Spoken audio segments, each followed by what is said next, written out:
Hello and welcome to our 2019 webinar entitled Tips for Successful Peer-Reviewed Cancer Research Program Applications. This webinar is brought to you by the National Brain Tumor Society in collaboration with the St. Baldricks Foundation. We're grateful to have Dr. Donna Kimbark from the Congressionally Directed Medical Research Program, who is the Program Manager for the Peer-Reviewed Cancer Research Program, or the PRCRP. She will share useful information on how to submit the most compelling applications for the PRCRP.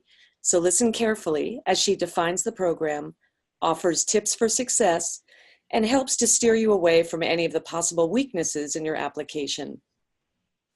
Welcome, Dr. Kimbark. Thank you very much for that, and I'm excited to be here today to talk to everyone about their application and some strategies for success.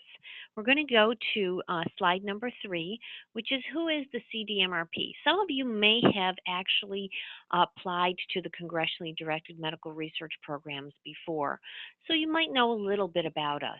But let me walk you through some more information. We're part of the Department of Defense. We sit with the Department of the Army. We actually sit up at Fort Detrick at the Army Medical Research and Materiel Command. As part of the CDMRP, we are part of the Defense Health Agency. We go to the next slide, and let me tell you a little bit more about the CDMRP. First of all, if you look at the bottom of that slide, you will see that there are the current programs that the CDMRP manages or helps support. There are over 30 programs that the CDMRP is actually currently managing. And that's over $1 billion of research funding available. We have programs from alcohol and substance abuse to breast cancer to epilepsy to the peer review cancer research program. Most of these programs that are listed here are what we call congressional programs, and they are added to the DoD budget, the DoD appropriation, I should say. They're added to the DoD appropriation by Congress. We are not in the President's budget for most of our programs, and that includes the peer review cancer research program. Each year, advocates go to the Hill and ask Congress to add money to the DoD appropriation for these specialized programs. Congress defines what those programs will be, from the breast cancer to the peer review cancer program, and the CDMRP then puts together an investment strategy and those funding opportunities. We try not to do any type of duplication of other efforts by both federal and non-federal agencies. We're really out there to fill the gaps. While everyone else, like the NCI, may be the ground troops, the CDMRP is really the specialized forces, focusing in on unmet gaps and areas that are underfunded. We go to the next slide, we'll look at the vision and mission of the CDMRP. Overall, our vision is to transform healthcare for service members in the American public through innovative and impactful research. How do we do that? We do that by funding groundbreaking research through managing cooperative research that discovers, develops, and delivers healthcare solutions for service members, veterans, and the American public.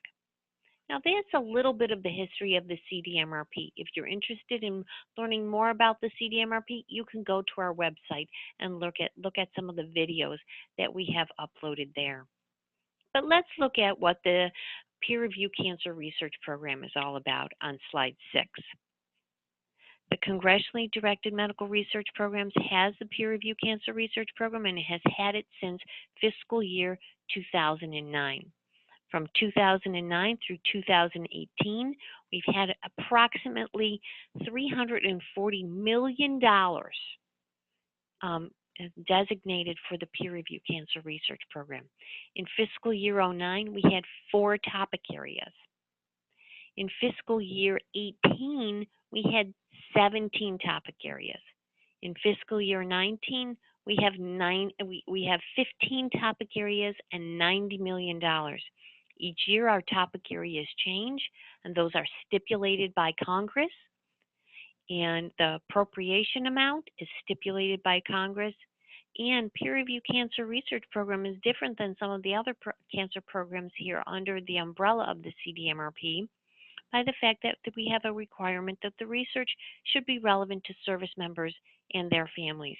And I'll give you a couple of little clues on to how to handle that. Our vision is to advance mission readiness for U.S. military members affected by cancer and to improve quality of life by decreasing the burden of cancer on service members, their families, and the American public. One of the important parts of our congressional language are those topic areas. So let's change the slides and go to the strategic guidance, our congressional topic areas for 2019. For 2019, we have 15 topic areas, as I've said before, and they include brain cancer. They also include pediatric brain tumors and neuroblastoma. We also have the general topic area of immunotherapy. That might be important for some of you listening to this webinar. Applicants must address at least one of the topic areas as directed by Congress. The funds may not be used to do research into breast, prostate, ovarian, kidney, melanoma, or lung cancers. And the reason why I point this out is that you may have friends that might be interested in doing research into melanoma, and they've heard, for instance, that the Peer Review Cancer Research Program has in the past funded melanoma. And in fact, that's true. For 10 years, we funded melanoma. This is the first year where melanoma is not a part of the Peer Review Cancer Research Program because it has its own program. So we will not be funding any research into melanoma. The research must be relevant to service members and their families. And how do you handle that?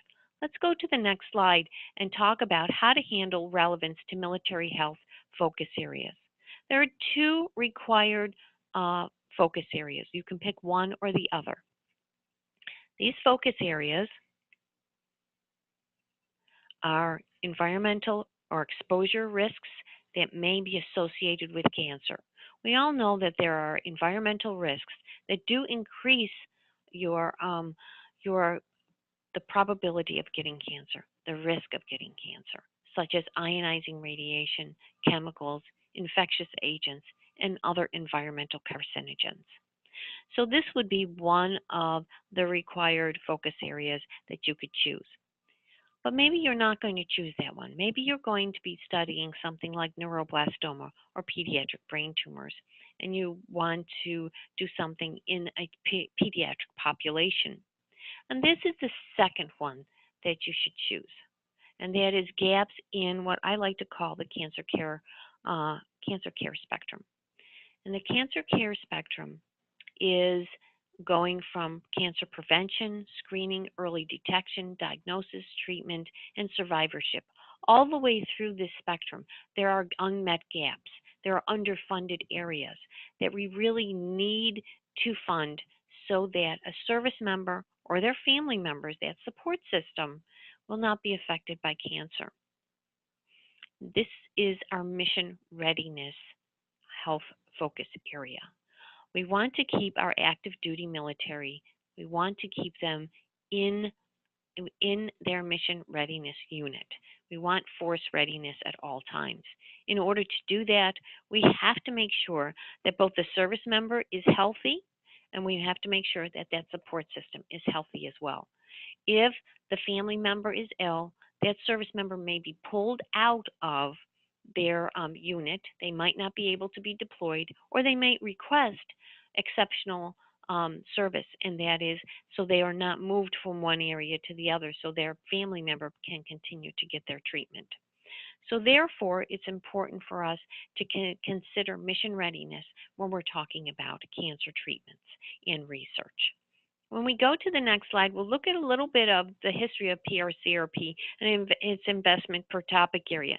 Now, this pie that we see here is a little bit confusing and a little bit of misnomer, mainly because of the fact that this is from FY09 through FY17.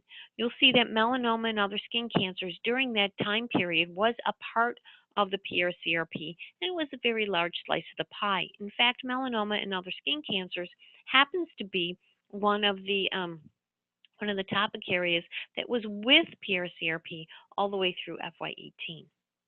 Now this one only goes up, this pie only goes up to FY17. You'll see that brain cancer is only at 1% of what we've funded so far and invested. But that was because brain cancer was only in under our topic area for 1 or 2 years then. Pediatric brain tumors has oscillated, being in and out of the language, and neuroblastoma is one of our smaller topic areas that doesn't get as many applications. So that's one of the things that you might want to consider when you're thinking about what research you're going to do. So let's look at the FY18 application statistics on slide 10. Here we see brain cancer got 7 awards this year for FY18 with almost $3 million of research funding. Neuroblastoma had 3, and that's about $1.5 million. And pediatric brain tumor had 5, which is about $2.5 million.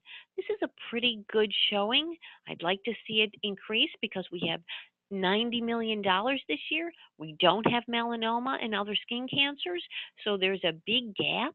And there's a lot more funds to be had because we have 15 topic areas instead of 17. We also have one of our topic areas that was kind of a large topic area, melanoma, with a large receipt. It's now gone. So that means that there's more money available for neurological cancers. So how do you go about getting the money? How do you go about getting your awards? Let's look at how to find those funding opportunities on slide 11. On slide 11, there's 3 different areas 3 different places, I should say, that you could find these funding opportunities. The first is at cdmrp.army.mil. There's 2 places you could click on our opening page there that you can find our funding opportunities. You can also go to our pre-application portal, and that is called ebrap.org. There you can find our funding opportunities and the forms you may need during your application process.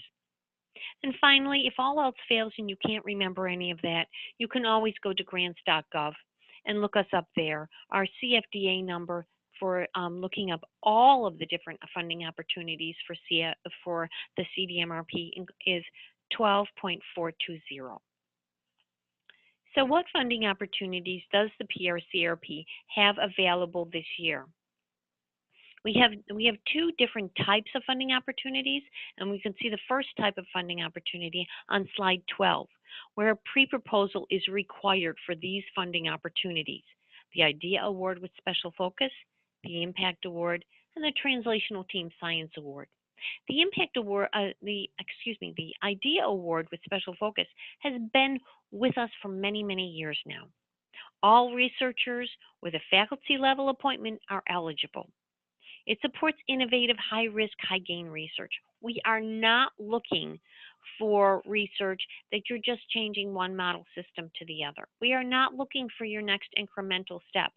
This is seed money. This is research that you can start up and you can really work through some great ideas, those off-the-wall ideas. You can work through those ideas to get that preliminary data for that R01 that you want to apply for. The preliminary data here is not required. There's an emphasis, of course, on innovation, and you have to answer that military health focus. The direct costs are $400K over 2 years. The next type of pre-proposal mechanism is called the Impact Award. Now, while the IDEA Award is really for more basic type of research, the Impact Award is where we have evolved that research. We are far further along than the spectrum. These are more mature ideas for those assistant professors and above that are eligible. Here you are supporting research that is answering a critical clinical issue or a clinical scientific issue that has the potential to really push forward the field and make a major impact in one of the FY19 PRCRP topic areas. Clinical trial support is available, so you could fund a clinical trial with this. The emphasis will continue to be on military health, and there's preliminary data is required. The direct costs are $1 million over 3 years. And finally, we have the Translational Team Science Award as a pre-proposal mechanism. The assistant professor or above is eligible. There's 2 to 3 PIs that partner together. Each one of these PIs will get their own award for part of the money. The Translational Team Science Award happens to be one of those award mechanisms that is kind of forgotten and not a lot of people apply to. So that means that your chances of getting a Translational Team Science Award are much higher than ones that would have a higher receipt. So we have a 20 to 25%, up to 30%, depending on your topic area, ability to get funded for the Translational Team Science Award. What does the Translational Team Science Award look for? It looks for correlative studies associated with an ongoing or completed clinical trial. What you're really trying to do is you're trying to look at those studies, and maybe you, during a clinical trial, you've gotten some samples, but you don't have the money from the clinical trial to actually study those samples. This is that, okay? Now, we do allow for some clinical trial support here. We're not trying to just fund a clinical trial here, but we are allowing you to use some of these monies for clinical trial support, especially to get those samples and move forward. We will always emphasize military health. Preliminary data is required, and the direct costs are $1.5 million amongst the partners over 4 years. Now, we do have a second type of award mechanism called the letter of intent, and you'll see that on the next slide, with the Horizon Award and the Career Development Award. These are for our earlier investigators, our junior investigators, or our early career investigators. Here we have the Horizon Award for predoctoral candidates or postdoctoral fellows. They need a mentor at the level of assistant professor. They need a researcher development plan that should be a hefty development plan that shows how this young investigator is going to get through all of the wickets that they need to get through to be a successful independent researcher. Military health is a requirement. There's an emphasis here on impact. We don't have innovation as one of our required review criteria. Preliminary data is not required, and the direct costs are $150K over 2 years. And then finally, we have our Career Development Award. Our Career Development Award are for independent investigators within 10 years of their terminal degree. Now, there are some caveats to that, and I refer you to the program announcement in order to look at what those caveats are. Each independent investigator should have a career guide at the level of associate professor, and that person will help them get through the wickets of actually possibly getting onto the tenure track, helping them get through the tenure process, kind of a guide. Supports impactful research. We're not evaluating innovation here, and we're focusing on military health, of course. Preliminary data is not required, and direct costs are $360 over 3 years.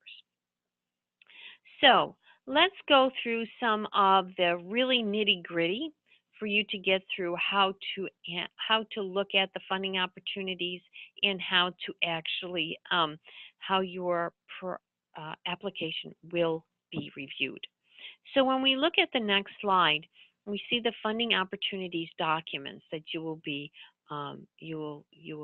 looking at. You have the program announcement on the left side, and on the right side you have the general application instructions. On the very front page of the program announcement, you will note the actual milestones, those deadline dates. Those deadline dates are very, very important. Pay attention to them. The IDEA Award with special focus, the Impact Award, and the Translational Team Science Award. Your pre-application, that pre-proposal, is due on May 22nd. For the Letter of Intent, for the Horizon Award, and the Career Development Award, those are not due until August 28th.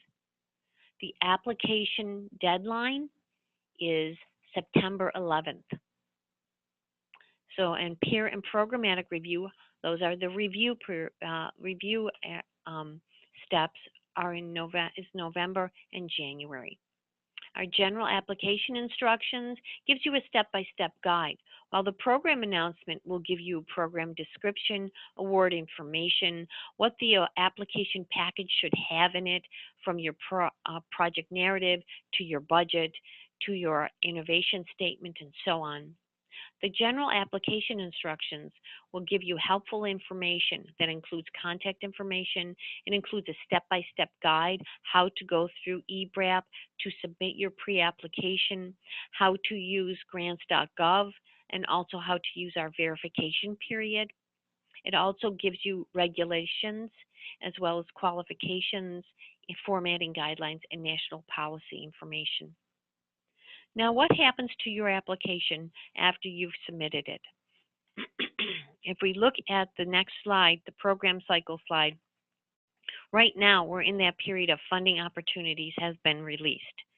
So if you decide to submit to the pre-proposal applications, you need to submit those pre-proposals by May 22nd. Those pre-proposals will come in. Our programmatic panel, which I'll introduce you to in a little bit, our programmatic panel will review your applications and recommend which ones we should invite to submit. After we do that, you'll have your submission submitted on September 11th, your full application, and then it will undergo peer and programmatic review. We go to the next slide, the submission information. We use a standardized submission process. Your submission, your pre-application, everyone will submit a pre-application. Your pre-application will either be a pre-proposal or a letter of intent. Everyone will submit those pre-applications through eBRAP. That's our submission portal. That's ebrap.org. You'll submit through eBRAP. If you have a pre-proposal, you have to wait for that invitation. A letter of intent does not have to wait for an invitation. You'll submit your full application if you're an extramural entity through grants.gov. If you happen to be a DoD organization, you will submit through eBRAP. And then finally, you can verify your application. Everyone can verify their application in eBRAP. Okay, I've mentioned pre-proposal and letter of intent several times. Let's go to the next slide and look at what's the difference. Both the pre-proposal and the letter of intent will submit through ebrap.org. Follow all the instructions. For the pre-proposal, you will prepare a 1 to 2 page narrative answering the questions that are laid out in the program announcement. And after that, then, you may have to add in some bio sketches or other supporting documents. It's usually minimal. Following your pre-proposal submission, this will be reviewed by the programmatic panel, and then an invitation to submit will be required. Remember, the pre-application, the pre-proposal is due May 22nd. This is for the IDEA Award with special focus, the Translational Team Science Award, and the Impact Award.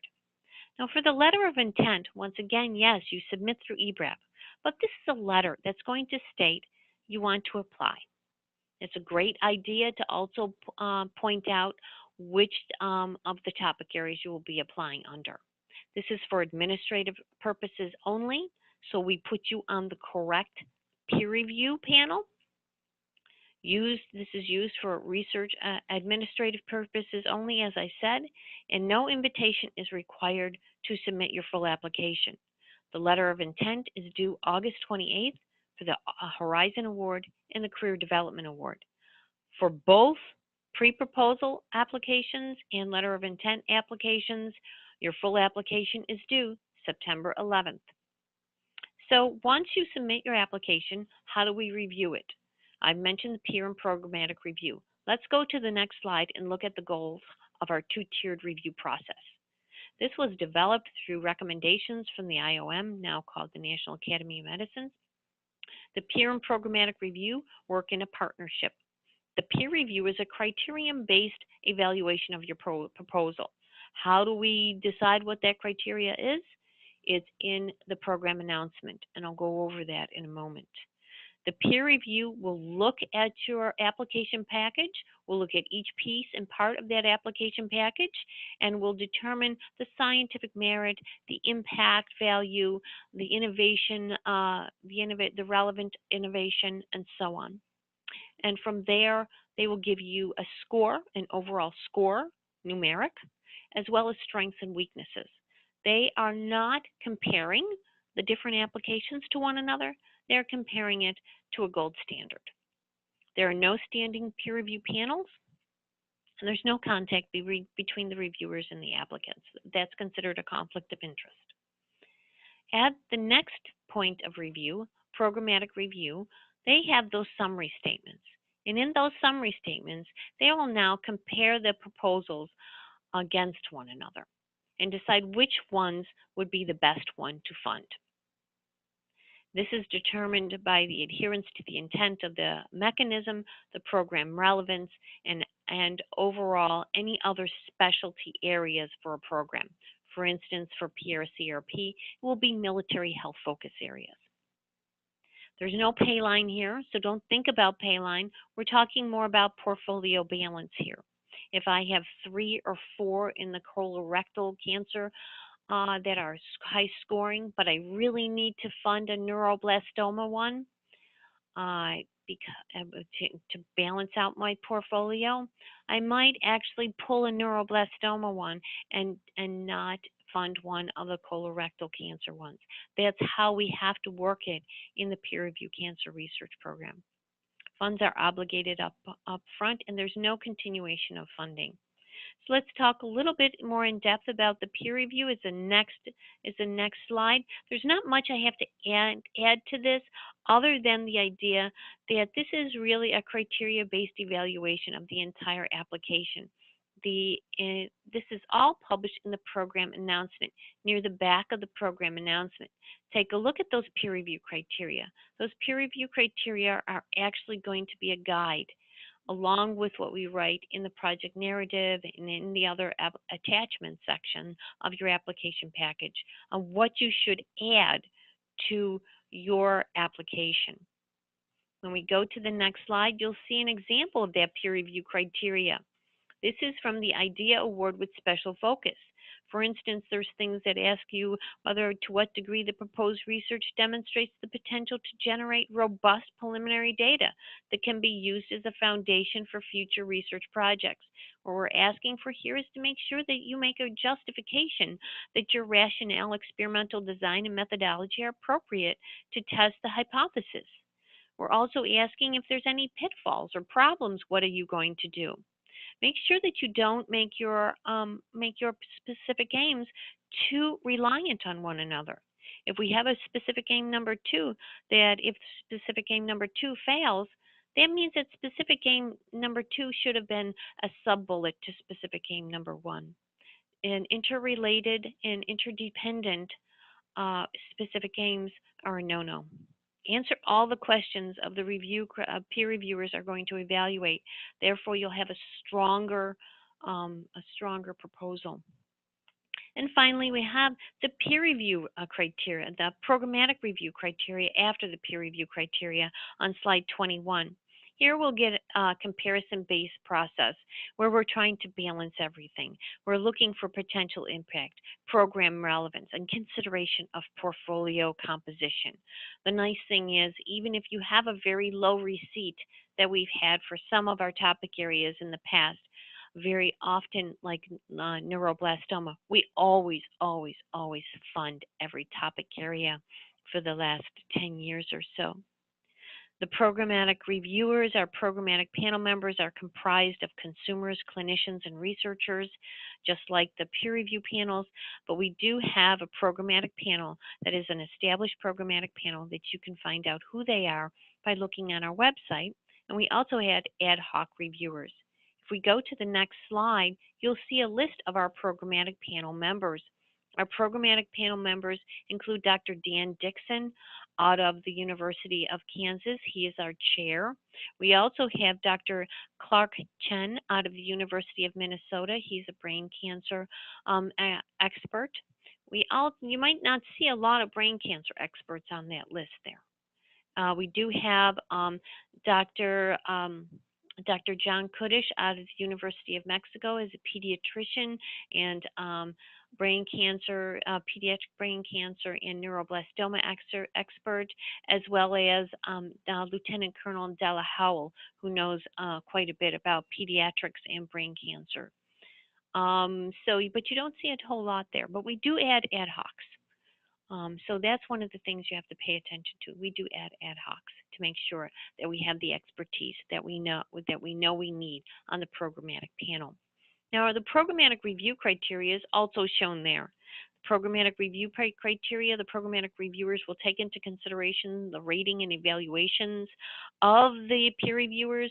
They'll also look at the relevance of your application to our mission, adherence to the award intent of the award mechanism, as well as portfolio balance and relevance to military health focus areas.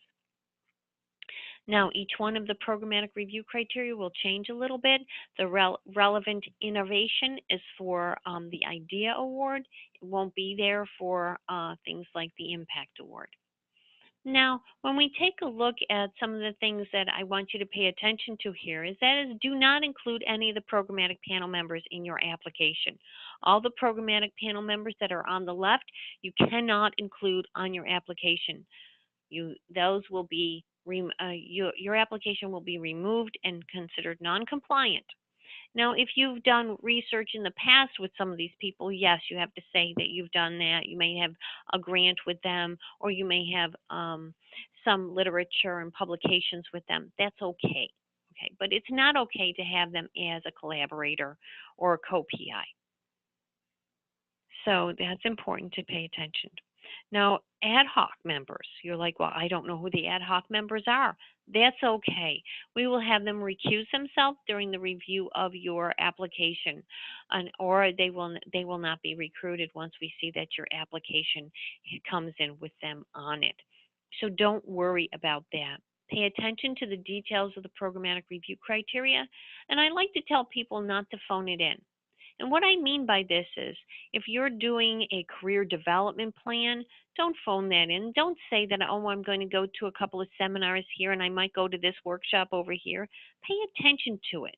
Where do you want your career to go, and what do you think would be important to have as your career development plan? Put that in there. Also, don't phone in the military health focus areas. We have a lot of things online that can help you make that a strong focus area. You want to make sure that you answer military health, because that is part of our call from Congress. Now let's look at a couple of tips for the strategies for success on slide 23. We look at make sure that you're addressing all of your program-specific goals, align the proposed work with specific guidance from the announcement, especially looking at that peer review criteria that will help you get less weaknesses and more strengths. Your impact statement, every single one of our applications should have an impact statement. And that impact statement should be written clearly, and it should not have a lot of jargon in it, because our consumers are going to be rating this impact. And we really want them to understand what you're saying. Justify it, but justify it on a level that everyone can understand, not just the professor emeritus. So looking at the innovation, if there is an innovation criteria, make sure that is filled with novel approaches or novel ideas. It's not the next incremental step. Your feasibility is your scientific merit score.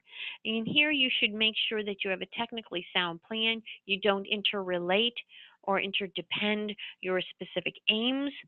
There should be evidence of an appropriate expertise. If you need a biostatistician, bring them in early and make sure that they appropriately power and use the right statistical model for your work, and also demonstrate availability and access to all of your resources. And how do you demonstrate something? You demonstrate it in writing, not just saying I have it, but by saying you have a collaborator, and that collaborator gives you a letter.